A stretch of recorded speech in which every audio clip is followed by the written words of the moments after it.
김정은이 말하는 통일, 과연 우리가 원하는 그 통일일까요? 여러분, 우리는 여전히 통일을 간절히 바라고 있을까요? 그렇다면 북한의 김정은 위원장은 과연 통일을 원하고 있을까요? 그가 말하는 통일이라는 단어가 우리가 머릿속에 그리는 그림과 얼마나 다를지, 혹시 그는 누구보다도 한반도의 진정한 통일을 가로막고 있는 건 아닐지 궁금해지지는 않으신가요? 막연하게만 느껴졌던 통일이라는 개념이 북한 정권에 의해 어떻게 교묘하게 왜곡되고 체제 유지의 도구로 이용되는지, 그 충격적인 진실과 복잡한 현실을 오늘 저희가 낱낱이 파헤쳐 보여드리겠습니다. 한반도의 미래를 올바르게 이해하기 위해 반드시 알아야 할 필수적인 관점을 제시해 드릴 테니 잠시도 눈을 떼지 말아주세요. 우리에게 통일은 분단된 민족의 아픔을 치유하고 하나 되는 미래를 그리는 염원이지만 북한 체제 안에서 통일이 지닌 본래의 의미는 애초부터 우리와는 사뭇 달랐습니다. 김일성 주석 시대, 그들은 적화통일이라는 이름 아래 무력으로 한반도를 공산화하겠다는 굳건한 목표를 내세웠죠. 마치 자신들만이 한민족의 정통성을 계승한 유일한 주체이며 남한은 해방되어야 할 대상으로 규정하면서 말입니다. 이러한 이념은 북한 주민들의 정신세계 깊숙이 뿌리내려 체제 결속의 강력한 기반이자 모든 정책의 정당성을 부여하는 핵심 요소로 기능해왔습니다. 마치 절대적인 교리처럼 의심할 수 없는 신념으로 자리 잡았던 것이죠. 그리고 김정일 국방위원장 시대를 거치면서도 이 적화통일의 그림자는 여전히 짙게 드리워져 있었습니다. 하지만 90년대 고난의 행군과 같은 내부 위기를 겪으면서 외부의 위협을 강조하고 내부 단결을 유도하는 수단으로 통일 담론이 더욱 적극적으로 활용되기 시작했죠. 마치 벼랑 끝에 선 상황에서 주민들을 하나로 묶기 위한 마지막 보루처럼 말입니다. 경제적 어려움과 국제적 고립 속에서도 통일이라는 대의 명분을 통해 주민들의 불만을 잠재우고 체제에 대한 충성을 유도하려는 전략적 시도가 계속되었던 겁니다. 이제 김정은 위원장 시대에 이르러 통일이라는 단어는 더욱 다층적이고 복잡한 의미로 재해석되고 있습니다. 물론 여전히 민족해방과 같은 구호가 등장하지만 그 속내는 체제 유지와 권력 강화를 위한 도구로서의 역할이 훨씬 커졌다고 볼 수 있습니다. 젊은 지도자로서 자신의 정통성을 확립하고 백두혈통의 신성한 계승자임을 과시하는데 통일의 명분이 필수적으로 동원되는 것이죠. 마치 과거의 영광을 현재로 이어오는 굳건한 다리처럼 김정은 위원장의 리더십을 정당화하는데 통일이 활용되는 겁니다. 주민들에게는 여전히 통일을 향한 열망을 주입하며 내부 결속을 다지는 한편 국제사회에는 통일이라는 대의 명분 뒤에 숨어 핵개발과 미사일 도발을 정당화하는 카드로 활용하는 이중적인 전략을 펼치는 모습입니다. 예를 들어 김일성 주석이나 김정일 국방위원장이 통일을 역설하던 과거의 웅변적인 연설 영상과 오늘날 김정은 위원장이 비핵화와 통일에 대해 언급하는 장면들을 나란히 놓고 보면 같은 통일이라는 단어 아래 얼마나 다른 속셈과 전략이 숨어 있었는지 확연히 느껴지실 겁니다. 과거의 통일이 이념적 목표였다면 지금의 통일은 철저히 실리적이고 전략적인 도구로 변모한 것이죠. 북한 정권은 대규모 군사 퍼레이드나 당 창건 기념일 같은 국가적 행사에서 통일을 염원하는 구호를 외치고 주민들을 동원하여 통일 의지를 다지는 모습을 끊임없이 연출합니다. 이는 단순히 대외적으로 보여주기 위한 쇼가 아니라 내부적으로 주민들의 사상을 통제하고 체제에 대한 충성심을 고취하기 위한 강력한 수단으로 작용합니다. 마치 끊임없이 반복되는 세뇌처럼 통일은 곧 수령의 뜻이자 당의 목표라는 인식을 심어주는 것이죠. 결국 김정은 정권에게 통일은 단순히 한반도 전체를 아우르는 염원이 아니라 자신들의 체제를 공고히 하고 권력을 유지하기 위한 가장 강력한 무기이자 필요에 따라 언제든 모습을 바꿀 수 있는 전략적 도구가 된 셈입니다. 우리가 생각하는 평화로운 통일과는 너무나도 다른 그들만의 방식으로 변질된 통일 담론인 것이죠. 과연 이토록 변질된 통일 담론이 북한 내부에서는 어떻게 작용하고 있을까요? 다음 이야기에서 더 깊이 들여다보겠습니다. 그렇다면 이렇게 변질된 통일 담론이 북한의 내부에서는 과연 어떤 모습으로 작용하고 있을까요? 그 답을 찾으려면 먼저 북한이 말하는 통일이 애초에 어떤 의미였는지, 그리고 그 의미가 어떻게 바뀌어 왔는지 그 역사를 짚어볼 필요가 있습니다. 북한 체제에서 통일은 단순한 민족의 염원을 넘어 체제의 정통성과 생존을 뒷받침하는 핵심적인 이념이었으니까요. 김일성 주석 시대, 북한에게 통일은 그야말로 체제의 존재 이유이자 궁극적인 목표였죠. 무력으로 한반도 전체를 공산화하겠다는 적화통일의 야망이 바로 그것이었습니다. 백두혈통의 정통성과 혁명과업의 완수라는 거대한 명분 아래 주민들에게는 끊임없이 남조선 해방과 사회주의 통일조국 건설이라는 이념을 주입했던 겁니다.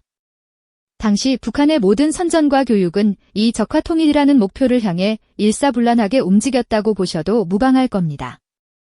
한반도 전체를 아우르는 사회주의 낙원을 건설하겠다는 이상을 끊임없이 강조하면서 주민들의 정신세계를 완전히 장악하려 했던 것이죠. 김정일 국방위원장 시대로 넘어오면서도 큰 틀은 유지되었지만 국제 정세의 변화 속에서 핵개발이라는 새로운 변수가 등장합니다.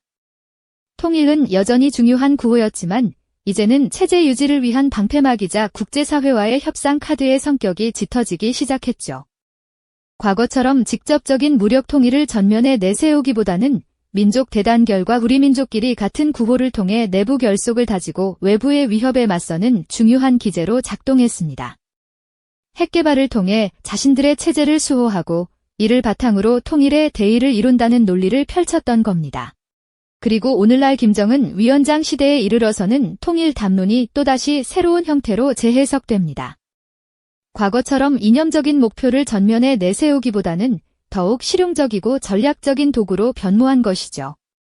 언뜻 보면 비핵화와 평화 통일을 언급하는 듯하지만 그 이면에는 자신들의 체제를 공고히 하고 외부의 압력을 상쇄하려는 복잡한 속셈이 숨어 있습니다. 마치 낡은 옷을 새로운 디자인으로 바꿔 입듯 통일이라는 명분만 빌려다 쓰는 모습이라고 할 수 있겠죠. 김일성 주석의 웅변적인 연설 속에서 느껴지던 뜨거운 혁명적 열망이 김정은 위원장의 발언에서는 냉철한 계산과 정치적 의도로 채워져 있다는 인상을 지울 수 없습니다.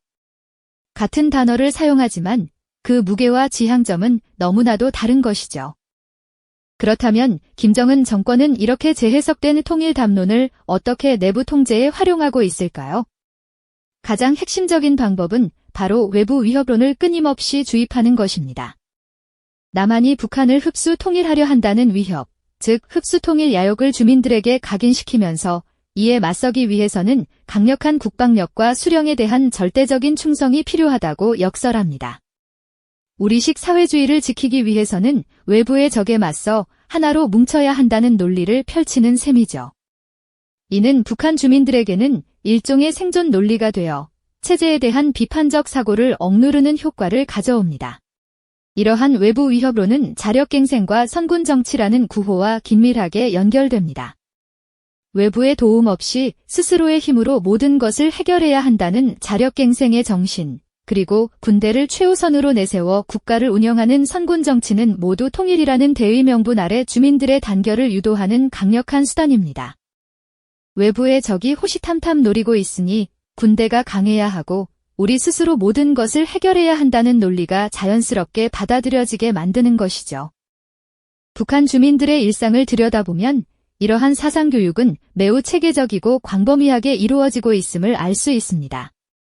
학교에서, 직장에서, 심지어 가정에서까지 끊임없이 통일과 관련된 선전물과 교육이 반복됩니다. 마치 숨쉬는 공기처럼 통일은 곧 당의 목표이자 수령의 뜻이라는 인식이 무의식적으로 심어지는 겁니다. 대남 비방 선전물들은 남한 사회의 부정적인 측면을 부각하며 북한 체제의 우월성을 강조하는 데 활용되기도 하죠. 대규모 군사 퍼레이드나 당 창건 기념일 같은 국가적 행사에서 통일을 염원하는 구호를 외치고 주민들을 동원하여 통일 의지를 다지는 모습은 단순한 보여주기가 아닙니다. 이는 내부적으로 주민들의 사상을 통제하고 체제에 대한 충성심을 고취하기 위한 강력한 수단으로 작용합니다. 김정은 위원장이 직접 현장을 시찰하며 주민들을 독려하는 모습은 이러한 통제와 결속의 고리를 더욱 단단하게 만드는 상징적인 행위라 할 수 있습니다. 결국 북한 정권은 통일을 체제 유지와 권력 강화를 위한 가장 강력한 도구로 활용하고 있는 것이죠. 내부적으로 통일을 체제 유지와 권력 강화의 강력한 도구로 활용하는 북한. 그렇다면 외부를 향해서는 어떨까요? 그들이 그토록 끈질기게 매달리는 핵개발 역시 통일이라는 명분 아래 정당화되고 있다는 사실 알고 계셨나요? 북한 정권에게 있어 핵무기는 단순히 자위적 수단을 넘어 자신들이 꿈꾸는 남조선 해방이라는 통일 목표를 달성하기 위한 필수적인 보검으로 여겨지고 있습니다. 그들은 핵무기가 있어야만 자신들의 체제를 안전하게 지켜내고 궁극적으로는 한반도 전체를 자신들의 방식으로 통일할 수 있다고 주장하죠. 마치 자신들의 혁명과업을 완수하기 위한 최후의 수단이자 강력한 억지력처럼 말입니다. 이러한 논리는 북한 주민들에게 핵개발의 정당성을 부여하고 외부 세계의 비난에도 불구하고 불의의 길을 가야 한다는 내부 결속을 다지는 데 활용됩니다. 하지만 이러한 핵야욕은 단순히 내부 선전에만 그치지 않습니다. 국제사회와의 복잡한 관계 속에서 핵개발은 매우 정교한 외교적 협상 카드로 둔갑하곤 하죠.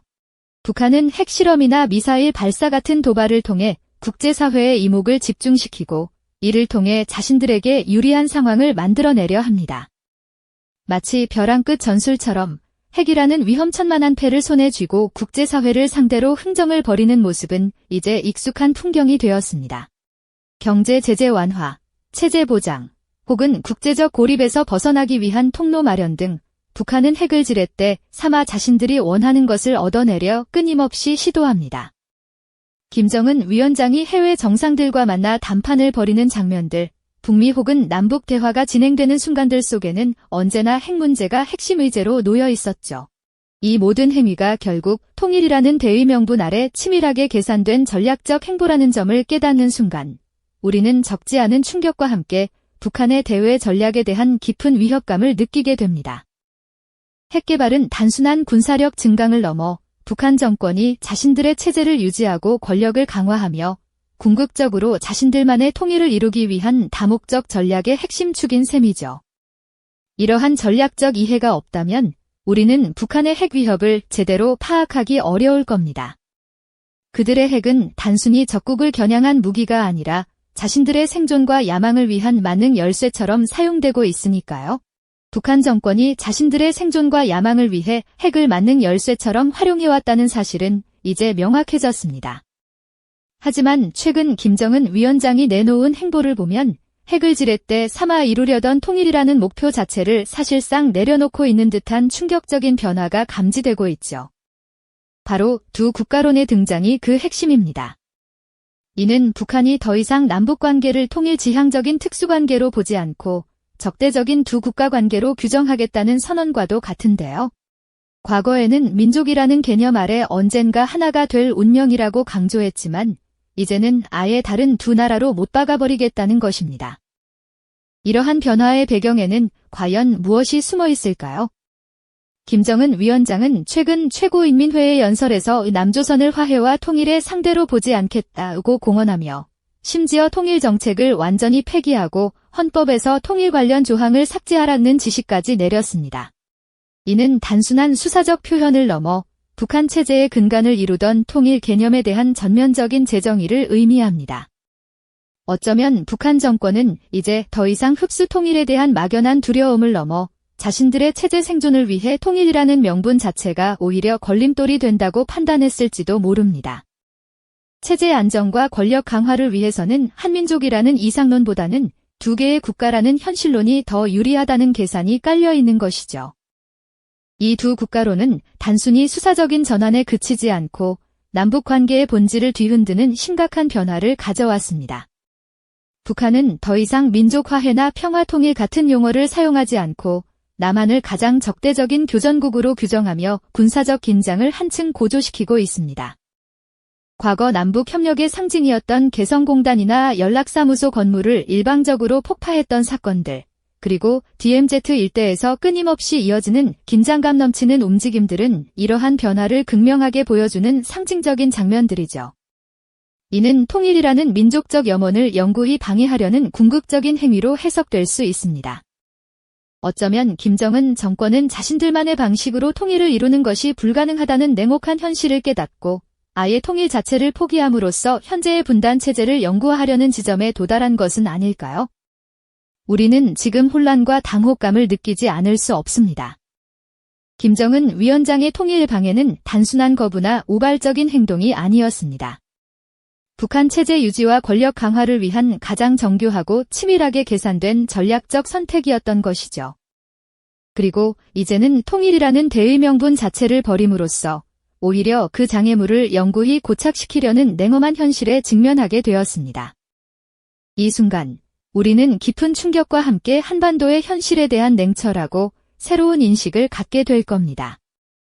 우리가 막연히 꿈꾸던 통일의 모습과는 완전히 다른, 어쩌면 완전히 단절된 미래를 마주하게 된 것이죠. 오늘 우리가 나눈 이야기는 단순히 북한의 정책 변화를 짚어보는 것을 넘어 지금 우리에게 왜 중요한지를 되새겨보게 합니다. 김정은 정권의 통일 전략을 정확히 이해하는 것이야말로 한반도의 미래를 예측하고 우리의 안보를 굳건히 지키기 위한 첫걸음이 될 테니까요. 더 이상 막연한 통일 담론에 머물 것이 아니라 현실에 기반한 냉철한 시각으로 북한을 바라볼 필요가 있습니다. 북한이 말하는 통일이 우리의 통일과 완전히 다른 개념이 되어버린 지금, 우리는 과연 무엇을 준비해야 할까요? 다음 시간에는 북한의 두 국가론이 동북아시아 국제 질서에 어떤 파장을 불러올지, 그리고 이에 대한 우리의 대응 전략은 무엇이어야 할지 더 깊이 탐구해 보겠습니다. 김정은 위원장이 통일이라는 대의 명분을 외면하고 오히려 그 길을 막아서는 일련의 행동들은 결코 단순한 거부나 우발적인 움직임이 아니었다는 점, 이제는 분명하게 아셨을 겁니다. 이는 마치 바둑에서 상대방의 수를 예상하며 자신의 진영을 굳건히 하는 것처럼 북한 체제 자체의 생존과 김씨 일가의 권력을 더욱 굳건히 다지기 위해 오랫동안 면밀히 계산되고 치밀하게 설계된 전략적 선택이었던 셈이죠. 심지어 지금은 통일이라는 명분 자체를 아예 버림으로써 한반도의 분단이라는 오랜 장애물을 영구히 굳혀버리려는 냉혹한 현실에 우리가 직면하게 된 것이고요. 마치 두 개의 철로가 영원히 만날 수 없는 평행선을 달리게 된 것처럼 우리가 이제껏 막연히 희망했던 통일의 모습과는 완전히 다른, 어쩌면 돌이킬 수 없는 단절의 미래를 마주하게 된 것이죠. 이 순간 우리 모두는 깊은 충격과 함께 한반도를 둘러싼 현실에 대해 냉철하면서도 새로운 시각을 갖게 되셨을 겁니다. 오랫동안 우리 마음속에 자리 잡았던 하나됨에 대한 간절한 염원이 북한 정권의 계산된 행동으로 인해 뿌리째 흔들리고 있다는 사실을 깨달았기 때문일 겁니다. 우리가 그동안 꿈꾸던 이상적인 상상과는 너무나도 동떨어진, 어쩌면 영원히 두 개의 길로 나님을 받아들여야 하는 상황에 놓인 것이니까요. 오늘 저희가 함께 나눈 이 복잡한 이야기는 단순히 북한의 정책 변화를 파헤치는 것을 넘어 왜 지금 이 시점에서 이 모든 사실이 우리에게 그토록 중요한 의미를 가지는지 다시금 되새겨보게 하는 막연한 기대 대신 현실을 직시해야 할 때라는 강력한 메시지인 셈이죠. 김정은 정권이 펼쳐온 통일 전략의 진짜 의도를 명확히 이해하는 것이야말로 격변하는 한반도의 미래를 정확하게 예측하고 나아가 우리의 안보를 흔들림 없이 굳건히 지켜낼 수 있는 가장 첫 번째이자 핵심적인 발걸음이 될 겁니다. 마치 미지의 항해를 떠나기 전 목적지의 파도와 바람을 정확히 읽어내야 하는 항해사처럼 우리는 감정에 휩쓸리지 않고 냉혹한 현실에 두 발을 굳건히 딛고 북한을 있는 그대로 직시할 필요가 있다는 뜻입니다. 객관적인 시선으로 상황을 분석하고 합리적인 대응 방안을 모색하는 용기가 그 어느 때보다 지금 우리에게 절실히 요구되는 시점이라고 할 수 있겠지요. 이제 북한이 말하는 통일이 우리가 생각하는 통일과 완전히 다른, 심지어 서로를 배척하는 개념으로 굳어져 버린 지금, 과연 우리는 어떤 미래를 준비하고 또 어떤 방향으로 나아가야 할까요? 이 질문은 더 이상 미룰 수 없는 한반도의 평화와 번영을 위해 우리 모두가 함께 고민하고 현명하게 해결해야 할 중대한 숙제가 되었습니다. 다음 시간에는 북한의 두 국가론이 동북아시아 국제 질서에 과연 어떤 거대한 파장을 불러올지, 그리고 이러한 급변하는 국제 정세 속에서 대한민국이 취해야 할 현명하고 실질적인 대응 전략은 무엇이어야 할지 더욱 깊이 있고 심층적으로 탐구해보는 시간을 가져보겠습니다. 이 영상이 도움이 되셨다면 좋아요와 구독 부탁드립니다. 여러분의 응원이 제게 큰 힘이 됩니다. 다음 영상에서도 더 유용한 정보를 공유하겠습니다. 감사합니다.